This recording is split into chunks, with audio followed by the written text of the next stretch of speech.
Índio do Ceará. Quando o Ceará foi colonizado, havia cerca de 75 grupos indígenas habitando a região.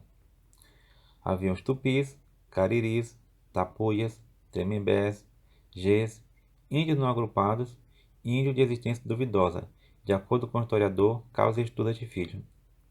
Os tupis localizavam-se na região do Baixo Jaguaribe, usavam rede, plantavam mandioca, faziam flecha de várias pontas, fabricavam cerâmicas com verniz, conheciam o algodão, no transporte usavam canoas talhadas em troncos de árvores. Nos seus rituais praticavam antropofagia, ou seja, se alimentavam de carne humana, acreditando que podiam incorporar as virtudes da pessoa sacrificada. Nas guerras eram influenciados pelo som de xamã. Se dividem em dois grupos, tabajaras e potiguares. Estes últimos foram vítimas de inúmeros atos de violência por parte dos colonizadores, devido ao contato imediato que tiveram com eles. Foram utilizados em constantes lutas entre os europeus, pois ora se aliavam a piratas, ora a colonizadores que buscavam localizar riquezas nas terras. No início do século XVII, um de seus líderes, chamado Jacaúna, se aliou com Martins Soares Moreno, auxiliando no processo de colonização do Ceará. Cariris cultivavam mandioca, feijão e milho. Não usavam tacape, praticavam a poligamia e o matriarcado. Não há registro de que praticavam antropofagia. Os ritos de passagem deixavam marcas visuais tanto em homens quanto em mulheres. Tremembés localizavam-se entre os rios Camocim e Parnaíba. Usavam cerâmica grosseira e cabaças. Apreciavam caju e a tartaruga. Alimentavam-se de peixes e carnes. Moravam em chozas construídas com ramos ou folhas de palmeiras e dormiam nas areias da praia. Eram mais pescadores do que caçadores. Eram conhecidos pela valentia, pela qual chamavam a atenção dos europeus. Guerra dos Bárbaros. Foi um conflito que ocorreu entre os índios colonizadores nos sertões nordestinos entre 1650 e 1720. Ocorreu em terras que se estendem do território da Bahia ao Maranhão. Chama a atenção o termo bárbaro, utilizado dentro de uma visão eurocêntrica que desvaloriza a cultura de outros povos. Se busca, com o uso desse termo, desqualificar a luta e a razão de ser dos habitantes da terra conquistada. Os europeus referiam-se genericamente aos índios como povos bestiais, selvagens, poligâmicos, antropofágicos, traiçoeiros, infiéis, enfim, sem valores ditos civilizados. Mas escondiam que nos conflitos os colonizadores faziam acordos que não cumpriam e armavam ciladas para capturar e escravizar indígenas. Apesar disso, usavam os argumentos cristãos e civilizatórios para legitimar uma guerra justa contra os índios. Entre as causas dos conflitos estão a expansão da pecuária pelo interior do Nordeste brasileiro, doação de sesmarias aos colonos nas áreas do litoral, o sertão, interesse desses colonos em escravizar nativos, resistência dos índios do sertão, tapuias, aos colonizadores. Tapuia era o termo genérico pelo qual os cronistas da época se referiam aos índios que ficavam distantes do litoral. Era uma forma de distingui-los dos tupis. Estudos recentes mostram que as tribos que compunham os tapuias possuíam diferenças linguísticas e culturais significativas. São exemplos dessas tribos os Gês, os Tarairus, os Cariris, os Paiacus, os Janduíns, os Tremembés, os Icós, entre muitos outros. Entre os tapuias, os índios mais combatentes foram os Cariris, que viviam em áreas entre os rios São Francisco, na Bahia, e Parnaíba, no Piauí.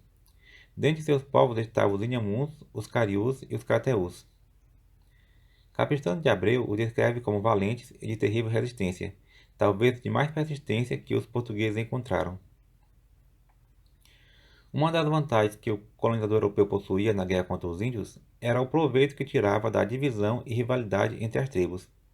Normalmente era comum eles se aliarem com algumas tribos mais receptíveis a seus costumes e colocá-los em conflito contra as tribos resistentes.